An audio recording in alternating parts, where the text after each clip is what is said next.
하나님 말씀은 마태복음 9장 9절로 13절 말씀입니다.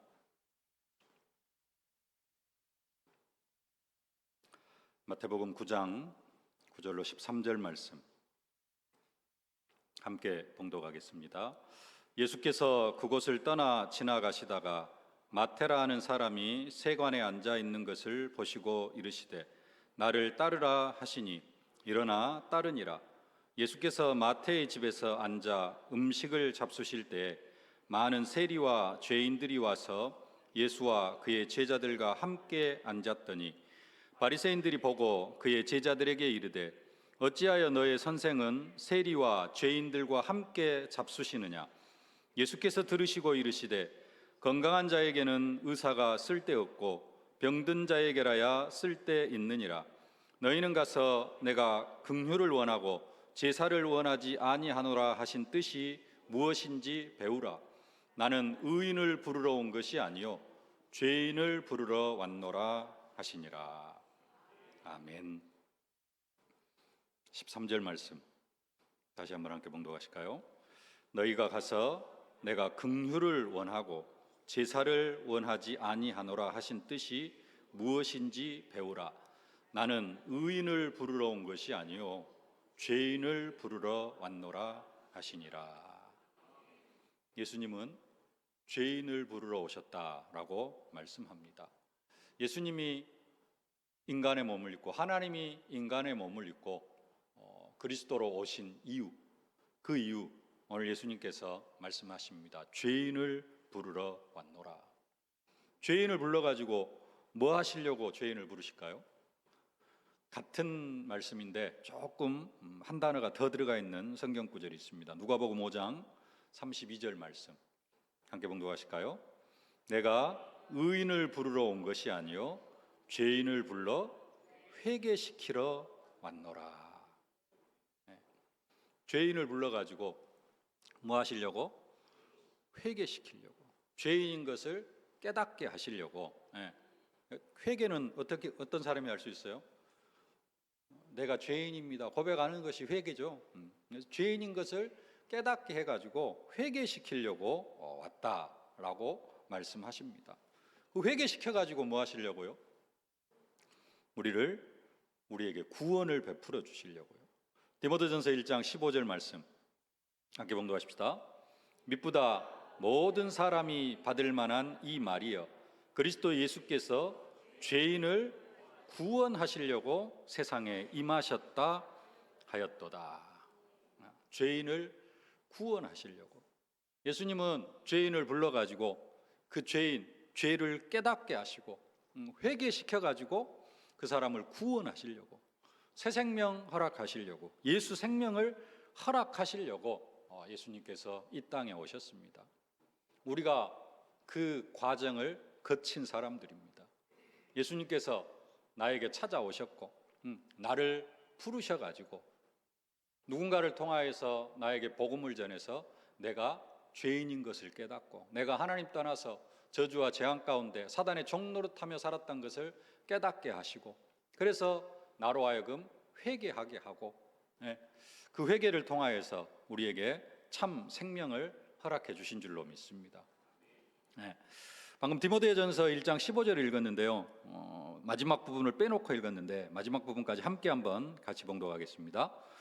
미쁘다 모든 사람이 받을 만한 이 말이여 그리스도 예수께서 죄인을 구원하시려고 세상에 임하셨다 하였도다.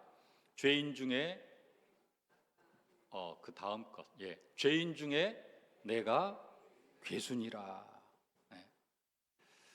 사도 바울의 고백입니다. 죄인 중에 내가 괴순이라. 많은 사람들이 이 말에 은혜를 받습니다. 죄인 중에 내가 괴수였다. 그래서 하나님 만나지 못했을 때 좀 이렇게 심하게 살았던 사람들, 사도 바울도 죄인 중에 괴수였는데 나도 죄인 중에 괴수였습니다 고백하는데요. 사도 바울은 자기가 죄인 중에 괴수였습니다라는 것을 표현하려고 이 말을 한 게 아니라 하나님께서 내게 베풀어 주신 은혜가 너무 크다.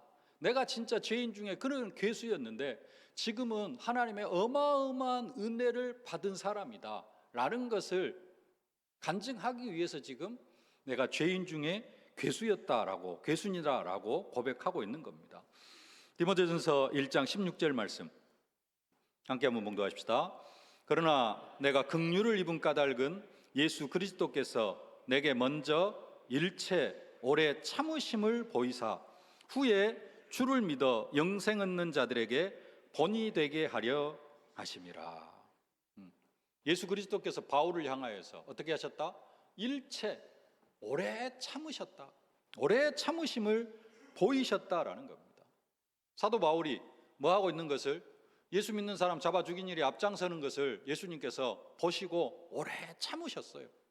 오래 참으시다가 예수님께서 시간표가 되니까 다메섹 도상에서 나타나셔가지고, 바울에게 나타나셔가지고 그 바울을 구원하여 주시고, 그 바울을 선택해서 구원하여 주셔가지고 이방인의 사도로 세우셨다라는 겁니다. 이렇게 하신 이유가 뭐다? 마지막에 다시 보면은 후에 주를 믿어 영생 얻는 자들에게 본이 되게 하려 하심이라. 누구에게? 우리에게 본이 되게 하시려고. 사도 바울 같은 사람도 구원받았는데, 나 같은 사람, 사도 바울보다 더 심하게 살아오신 분 계십니까, 과거에? 그렇지는 않을 것이다. 그래서 우리가 구원받는 것, 하나님의 은혜인데, 사도 바울 같은 사람도 하나님께서 구원하여 주셨는데, 우리 하나님 앞에 구원받기에 합당하다. 무엇이면은 예수 그리스도의 피면은 우리는 다 구원받을 수 있다. 이런 본이 되게 하시려고 사도 바울에게 일체 오래 참으셨다라는 겁니다. 다시 말하면 어떤 죄인도 구원받지 못할 사람이 없다. 모든 죄인 하나님 앞에 구원받기에 합당하다라는 겁니다. 그래서 예수님은 뭐 하시려고? 그 죄인들을 구원하시려고 뭐 하러 오셨어요? 죄인을 부르러 오셨다라고 말씀합니다. 죄인을 부르러 오셨다. 조금 직접적으로 표현하면은 뭐 하러 오셨다는 겁니까? 예수님은 전도하러 오셨다라는 겁니다. 예수님이 이 땅에 오신 이유가 뭐냐? 예수님은 전도하러 오셨습니다. 죄인을 불러가지고 회개시키고 구원하는 것, 그걸 한마디로 이야기하면은 전도하는 겁니다. 구원하시려고, 전도하시려고, 같은 말입니다. 그래서 예수님께서 직접 또 그렇게 말씀하십니다. 내가 죄인을 부르러 왔노라 말씀하시는데 뭐 하러 오셨다? 전도하러 오셨다라고 사실적으로 말씀합니다. 마가복음 1장 38절 말씀 함께 봉독하십시다. 이르시되 우리가 다른 가까운 마을들로 가자. 거기서도 전도하리니 내가 이를 위하여 왔노라 하시고. 예수님은 뭐 하러 오셨어요? 전도하러 오셨어요. 다른 마을들로 가자. 거기서도 전도하리니 내가 이를 위하여 왔노라. 예수님이 전도하십니다. 전도하시려고 오셔가지고 뭐 하셔요? 죄인들을 부르십니다. 오늘 죄인들을 부르시는데 그 죄인 중에 대표적인 한 사람이 누구냐? 오늘 본문에 나오는 마태입니다. 9절 말씀, 오늘 본문 9절 말씀 함께 봉독하십시다. 예수께서 그곳을 떠나 지나가시다가 마태라 하는 사람이 세간에 앉아 있는 것을 보시고 이르시되 나를 따르라 하시니 일어나 따르니라. 마태라고 하는 사람이 어디에 앉아 있어요? 세관에 앉아 있어요. 세무소에 앉아 있는 겁니다. 세무소에 왜 앉아 있을까요? 세무소 직원이요. 세무소 직원, 세리입니다. 예수님 시대에 대표적인 죄인, 모든 사람들이 죄인이라고 칭하는 사람 두 종류가 있습니다. 세리와 창녀. 두 사람은 그냥 공식적인 죄인이에요. 세리는 뭐 하는 사람이냐? 세금 걷는 사람인데 그냥 세금 걷는 사람이 아니라 우리나라로 이야기하면 일제시대 때 일본 순사 밑에서 일하는 사람, 일본 그 어떤 편을 위해서 일하는 사람 같은, 일본 순사 밑에서 일본 순사를 위하여서 일하는 사람, 세리를 그렇게 생각하면 됩니다. 세리는 뭐 하는 사람이냐? 지금 이스라엘이 로마의 식민지가 되어진 지 거의 100년째 되어져 갑니다. 그러면은 이스라엘에서 세금을 걷어가지고 어디로 가져가느냐? 로마로 가져가요. 식민지이기 때문에. 그래서 유대인들을 세리로 이렇게 세워놨습니다. 세리는 뭐 하냐? 로마로 줄 세금만 걷는 게 아니라, 로마에서도 엄청난 세금을 걷어가는데 로마로 가져갈 세금만 걷는 게 아니라 자기가 먹고 살 것까지 세금에서 다 걷어요. 걷고 싶은 대로 걷습니다. 그래서 허가 맡은 도둑놈, 이런 별명이 붙었어요. 그래서 세리하면은 죄인의 대명사입니다. 근데 그 죄인의 대명사, 죄인의 대표인 마태를 예수님께서 부르시는 겁니다. 부르시고 뭐 하시느냐? 그 집에 들어가서 식사를 하십니다. 10절 말씀 함께 봉독하십시다.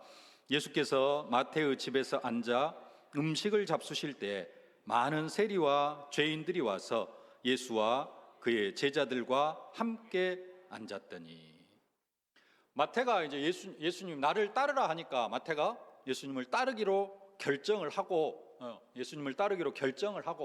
그리고 나서 뭘 하느냐? 자기 집에서 마태가 잔치를 베풀었습니다.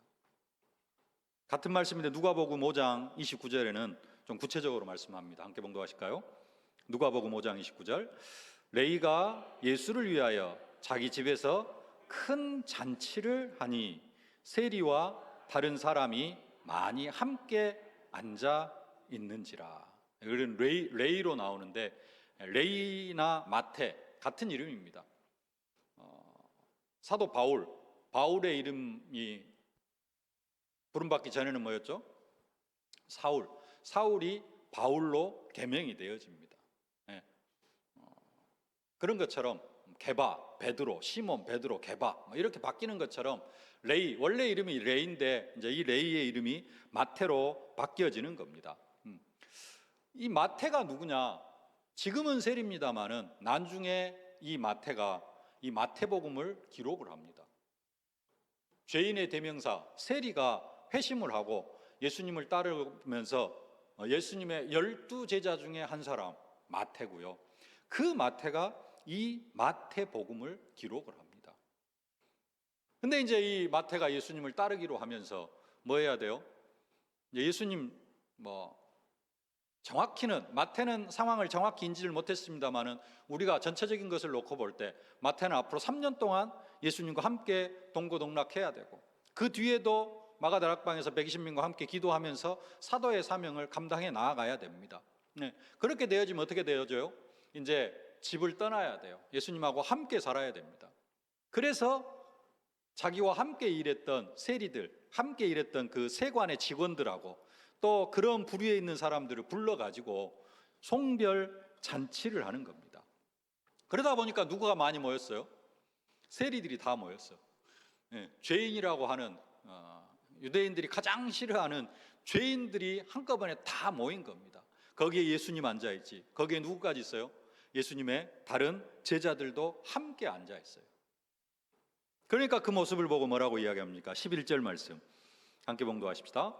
바리새인들이 보고 그의 제자들에게 이르되 어찌하여 너의 선생은 세리와 죄인들과 함께 잡수시느냐.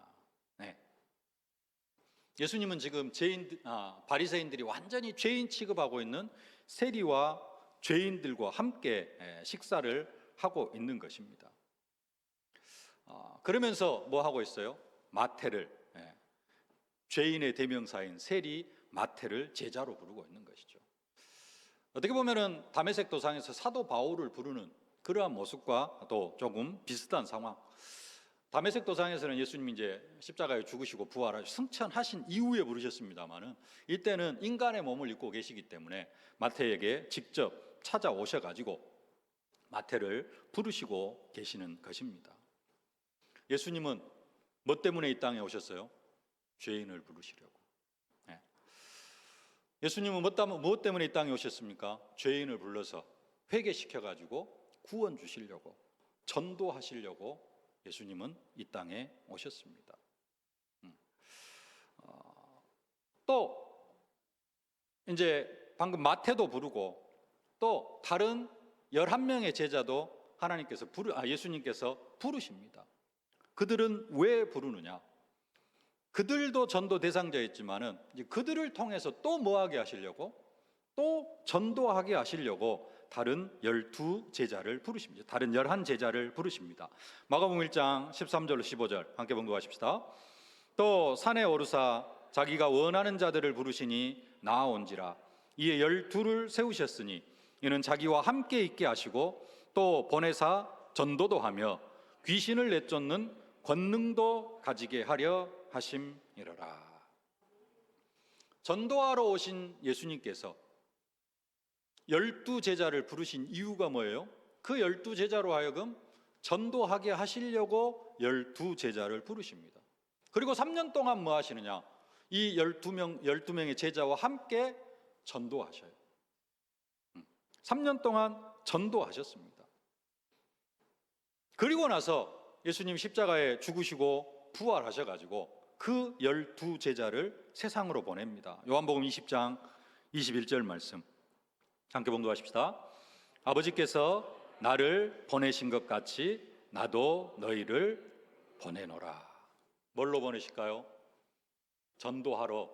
전도하라고 전도자로 보내시는 겁니다.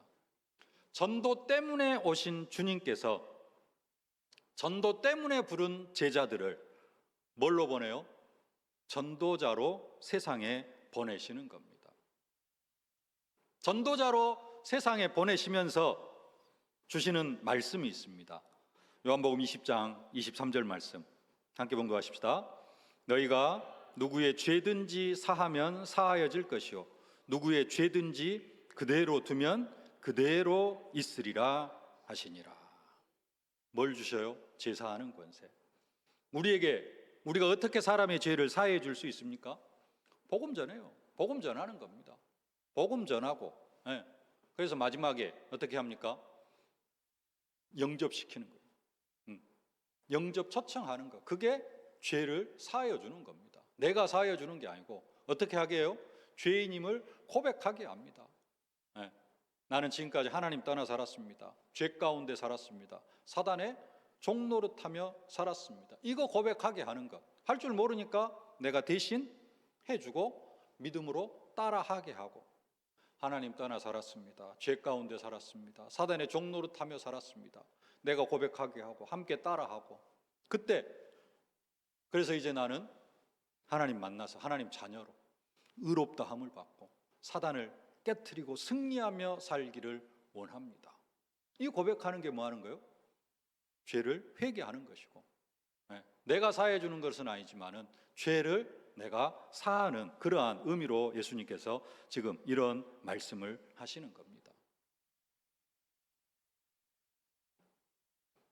전도하러 오신 예수님께서 나를 회개시켜 가지고 나를 부르셔서 죄인을 부르러 오신 예수님께서 이 시대에 나를 부르셔 가지고 나의 죄를 회개시키고 나를 구원하셔 가지고 전도자로 삼아 주신 그 예수님께서 이제는 나를 저 세상에 전도자로 보내셔 가지고 아직도 죄 가운데 살아가고 있는 사람들을 불러서 그들을 회개시켜 가지고 구원하게 하시기를 원하신다라는 사실입니다. 우리에게 부여해 주신 이 권세 때문에 지난주 말씀 나는 왕 같은 제사장입니다. 이 사명을 감당해 나아가는 사람이 어떤 사람이에요? 왕 같은 제사장이라는 사실입니다. 이것을 언약으로 붙잡으실 수 있기를 주님의 이름으로 축복합니다. 전도 때문에 오신 주님이 전도 때문에 부르신 제자들을 전도하도록 세상으로 내보내신 것처럼 전도 때문에 오신 주님이 이 시대에도 전도 때문에 나를 부르셨고 죄인인 나를 부르셨고 이제는 나를 구원하셔가지고 전도하라고 우리를 저 세상으로 현장으로 보내시는 줄로 믿습니다. 이것을 언약으로 붙잡으실 수 있기를 주님의 이름으로 축복합니다. 예수님께서 이처럼 전도하시는데 뭐 하시느냐? 어떻게 전도하시느냐? 현장에서 부르십니다마는 조금 또 하나 생각할 것이 예수님은 그 세리 마태의 집에 들어가 가지고 식사부터 하시는 것을 볼 수가 있습니다. 유대인들은 단순하게 밥을 먹지 않습니다. 밥 먹는 것도 유대인들에게 있어서는 아주 중요합니다. 특별히 유대인들은 죄인이라고 생각되어진 사람들과는 절대 한 상에서 식사를 하지 않습니다. 죄인들과 식사하는 것을 금하고 있어요. 이방인들과 식사하는 것도 금하고 있습니다. 마태복음 11장 18절 19절 두 절 말씀 함께 봉독하십시다. 요한이 와서 먹지도 않고 마시지도 아니하며 그들이 말하기를 귀신이 들렸다 하더니 인자는 와서 먹고 마심에 말하기를 보라 먹기를 탐하고 포도주를 즐기는 사람이요 세리와 죄인의 친구로다 하니 지혜는 그 행한 일로 인하여 옳다함을 얻느니라. 예수님이 식사하시는데 바리새인들이 볼 때 주로 어떤 사람들과 식사해요? 세리, 그 다음에 죄인들, 이런 사람들 찾아가가지고 그들과 식사하니까 바리새인들이 볼 때 뭐요? 세리와 죄인의 친구로다. 주로 그들 찾아가서 그들과 함께, 세리와 죄인과 함께 식사하니까 그들의 친구다고 하면서 예수님을 정죄하고 있는 겁니다. 왜 그들과 밥 먹으면 안 돼요? 법적으로 율례가 그래요.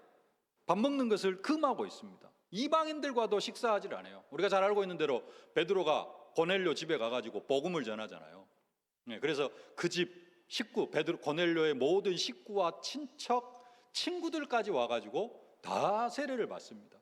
그리고 뭐 하느냐? 밥 먹었어요. 예루살렘 교회가 베드로 사도에게 왜 이방인한테 복음을 전했느냐라는 것을 책망하지 않습니다. 뭘 책망하느냐? 왜 이방인의 집에 가서 밥 먹었냐라는 것을 정죄를 해요. 성경 보실까요? 사도행전 11장 2절로 3절 말씀 함께 봉독합시다. 베드로가 예루살렘에 올라갔을 때 할례자들이 비난하여 이르되 네가 무할례자의 집에 들어가 함께 먹었다 하니. 왜 무할례자의 집에 들어가서, 왜 로마 사람의 집에 가서 밥 먹었냐라는 거예요. 이것 가지고 따지는 겁니다. 사실은 복음 전했다라는 걸 따지는 게 아니라 밥 먹은 것 가지고 따져요. 근데 예수님은 뭐하러 오셨어요? 죄인을 부르러 오셨고 또 전도하러 오셨기 때문에 죄인들과 식사하는 것 당연한 것이고, 그 식사 자리를 통하여서 그들과 함께 밥 먹으면서 그 식사 자리에서 팀 사역하고 그 식사 자리에서 복음 전하면서 그들을 제자로 부르시는 것을 볼 수가 있습니다. 오늘 10절 11절 말씀, 본문 10절 11절 다시 한번 함께 부르십시다. 예수께서 마태의 집에 앉아 음식을 잡수실 때 많은 세리와 죄인들이 와서 예수와 그의 제자들과 함께 앉았더니 바리새인들이 보고 그의 제자들에게 이르되 어찌하여 너의 선생은 세리와 죄인들과 함께 잡수시느냐. 마태의 집에서 함께, 마태가 베풀어놓은 잔치에 함께 참석해서 식사하시고요. 식사하시면서 바리새인이 비난을 하니까 여기에서 또 이 식사 자리에서 중요한 말씀을 하시죠. 12절 13절입니다. 함께 봉독하십시다. 예수께서 들으시고 이르시되 건강한 자에게는 의사가 쓸데없고 병든 자에게야 쓸데 있느니라. 너희는 가서 내가 긍휼을 원하고 제사를 원하지 아니하노라 하신 뜻이 무엇인지 배우라. 나는 의인을 부르러 온 것이 아니요 죄인을 부르러 왔노라 하시니라. 나는 의인을 부르러 온 것이 아니라 죄인을 부르러 왔노라 그럽니다. 의인이 누굴까요? 의인이 있나요? 성경은 모든 사람이 죄를 범하였음에 하나님의 영광에 이르지 못한다 그럽니다. 근데 예수님께서는 오늘 본문에서 사람을 의인과 죄인으로 나눕니다. 사실 여기서 말하는 의인은 스스로 의인이라고 칭하는 바리새인들을 이야기를 합니다. 사실 바리새인들도 예수님 볼 때 어떤 면에서는 더 죄인들입니다. 그러죠? 네, 더 죄인들이에요. 그래서 그 바리새인들은 예수님께서 그냥 제외시켜 놓습니다. 구원의 어떤 대상에서 제외시켜 놓는데 그들 자칭 의인이라고 하고, 이들이 뭐 하느냐? 예수님의 사역을 계속해서 방해하고 예수님을 힐난하고 예수님 비난하고 막 그런 일을 합니다. 그래서 의인을 부르러 온 것이 아니라 하는데 여기에서 의인은 자칭 의인, 바리새인들을 의미하고 있는 것입니다. 그래서 의인을 부르러 온 것이 아니라 죄인을 부르러 왔다. 이것을 어디에서 말씀하셔요? 마태와 식사하면서, 식사 자리에서 이렇게 중요한 복음도 선포하시고 또 식사 자리에서 예수님께서는 중요한 말씀들을 많이 하십니다. 식사 자리, 잔치 자리, 그러면서 하나님 나라를 또 천국 잔치로 비유를 하고요.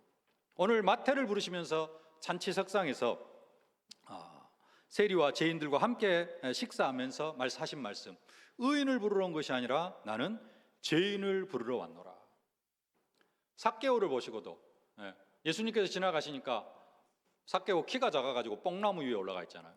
그 삭개오를 보시고 예수님께서 뭐라고 말씀하셔요? 오늘 내가 네 집에 유하여야 하겠다. 왜 삭개오의 집에 유하려고 합니까?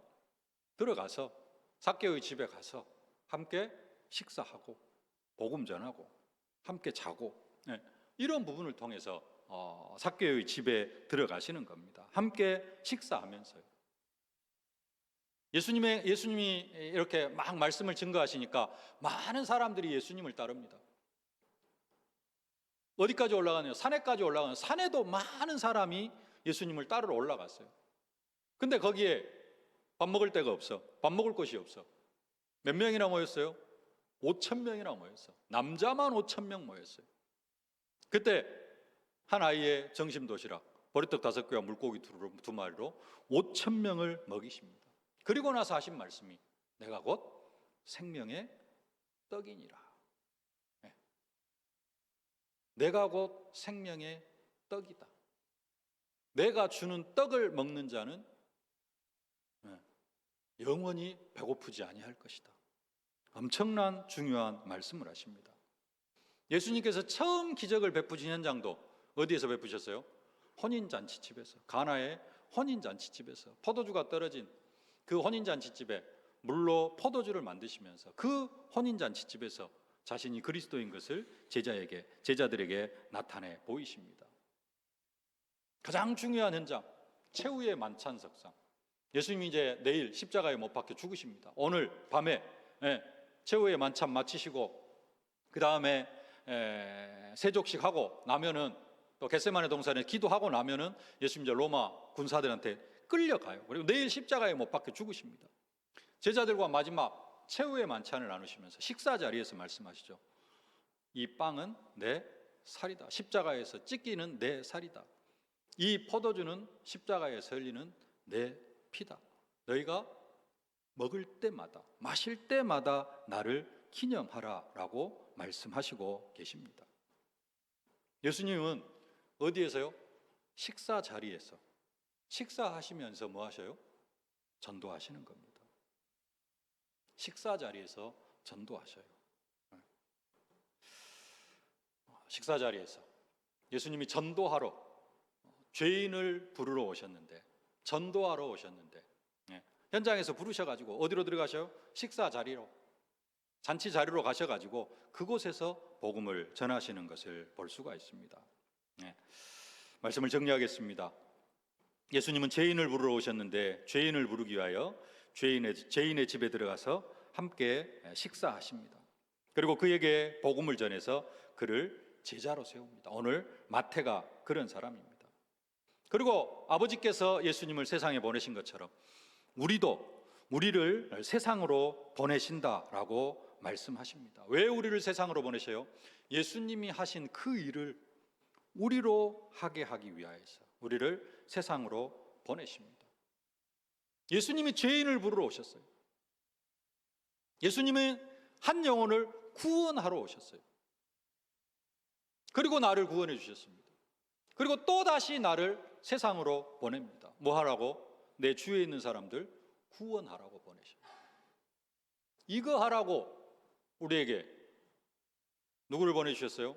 성령을 보내주셨습니다. 성령을 우리에게 부어주셨습니다. 성령을 부어주시면서 예수님께서 하신 기도 생각나십니까? 하나님, 우리와 같이 그들도 하나가 되게 하옵소서.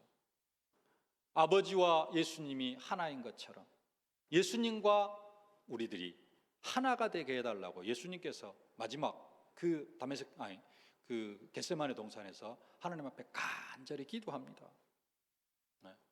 예수가 아버지 안에, 아버지가 예수 안에 거하신 그 질서를 우리 안에, 그래서 예수가 내 안에, 내가 예수 안에, 예수가 우리 안에, 아버지가 그 예수 안에 거하게 해달라고 마지막 간절히 기도하셨고, 그 기도 응답으로 우리에게 하나님께서 성령을 보내주셨습니다.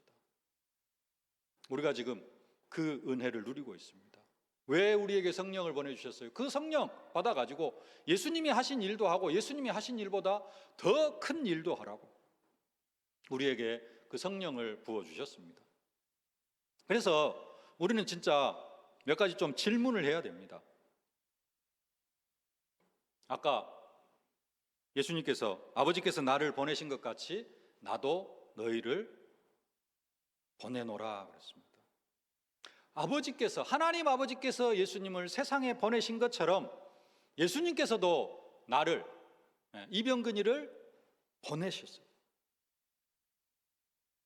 여러분을 여러분 가정으로, 여러분 직장 현장으로, 여러분의 삶의 현장으로 보내셨어요. 듣지만 말고 이제 이 부분을 스스로에게 질문을 해봐야 됩니다. 예수님께서 진짜로 나를 내 현장으로 보내시는 게 맞는가? 나를 진짜로 보내셨는가? 여기에 대한 답을 여러분들이 직접 하셔야 됩니다. 두 번째, 왜 나를 이 가정 현장으로, 왜 나를 이 지역 현장으로, 왜 나를 이 직장 현장으로 보내셨는가? 왜 보내셨어요? 왜 보내셨어요? 답이 없어요? 죄인 부르라고. 죄인 불러가지고 뭐 하라고? 회개시키라고. 죄인을 불러서 회개시켜가지고 뭐 하게 하라고? 구원받게 하라고 보내셨어요. 맞습니까? 그 질문을 해야 됩니다. 그것 때문에 예수님께서 오셨다니까요. 그것 때문에 예수님께서 지금 성령으로 나와 함께 하시는 겁니다. 예수님이 2000년 이 땅에 오신 이유도 동일하고 예수님께서 지금 내 안에 오신 이유도 사실은 동일합니다. 한 가지 질문 더. 그렇다면은 오늘 본문에 예수님에게 있어서 마태 같은 사람 있잖아요. 현장에 예비되어진 사람. 나를 따르라 하니까 바로 예수님을 따르면서 집에서 송별 잔치까지 베풀고 그리고 나서 예수님을 완전히 따르는 마태 같은 사람.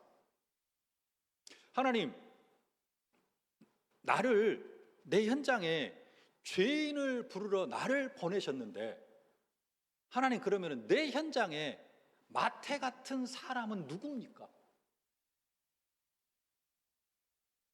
이 질문을 안 하면은 평생 가도 전도 한 사람도 못 할 수 있어요. 왜 지금까지 전도를 안 하느냐? 이 질문을 안 하기 때문에 그렇습니다. 마태 같은 한 사람이 좀 궁금한, 있기는 합니까? 라고 한번 기도에 물어보세요. 하나님, 내 주변에 오늘 본문에 마태 같은 사람이 있기는 합니까? 과연 있다면 누굴까요?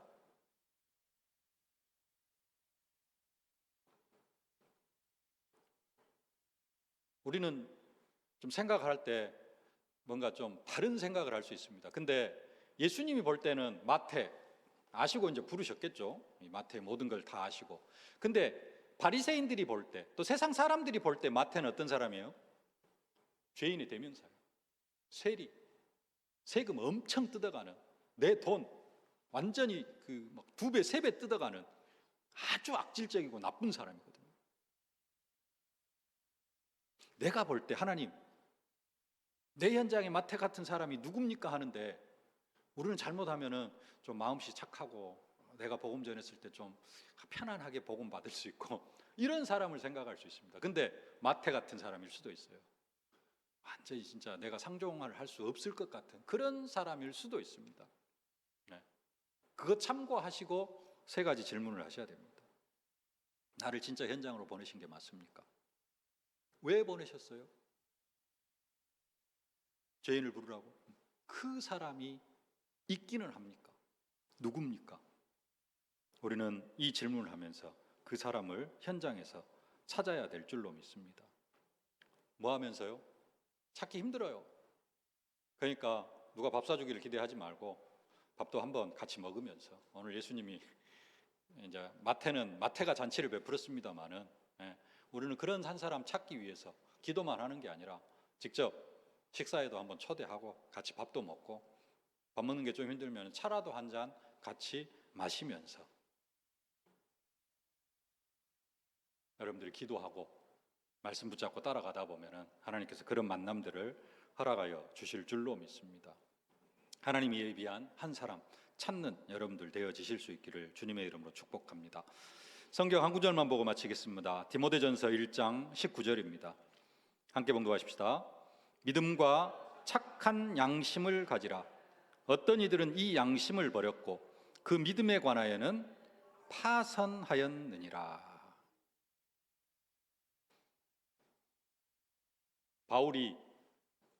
사도 바울이 로마서 11장입니까? 참말로 양심적으로 성령 안에서 기도하는데, 뭘 가져라? 믿음과 착한 양심을 가지라 그럽니다. 사람들이 믿음은 있어요. 근데 뭐가 없냐? 양심이 없어. 믿음은 있어. 그래서 내가 구원받고 구원의 축복은 누려. 근데 뭐가 없냐? 양심이 없어. 그래가지고 뭘 못하느냐?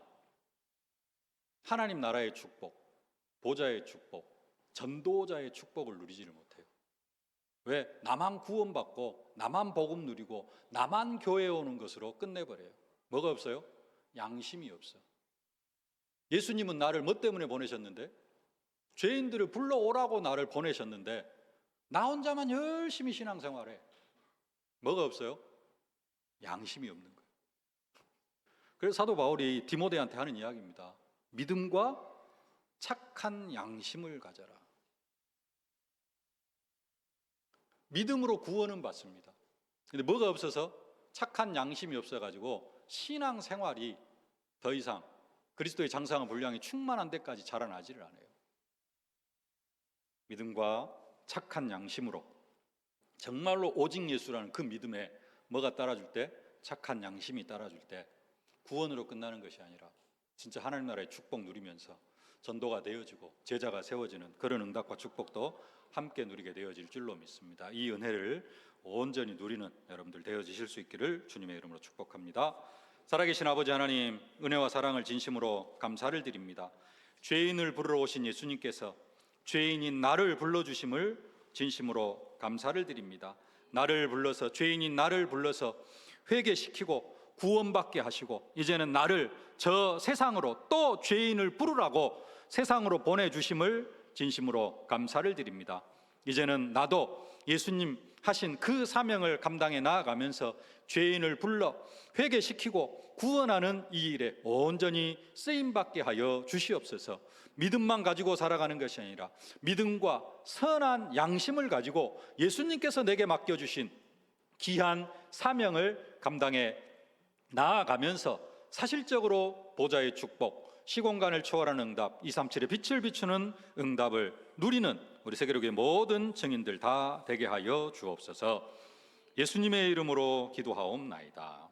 아멘. 만왕의 왕이 되신 우리 구주 예수 그리스도의 은혜와 우리 아버지 하나님의 무한하신 사랑하심과 우리를 237 5천 종족 살릴 증인으로 만들어 가시는 성령의 충만하신 역사가 죄인을 부르러 오신 그 예수님의 중심을 가지고 그 예수님께서 나를 죄인을 부르라고 저 세상으로 보내신 줄 알고 양심을 가지고 믿음과 양심을 가지고 한 사람 죄인을 주님 앞으로 인도하여 드리기를 소망하는 모든 언약 백성들 머리머리 위에 저들의 가정과 현장, 자녀, 산업, 기도 제목 위에 이제로부터 영원토록 항상 함께 계실지어다. 아멘.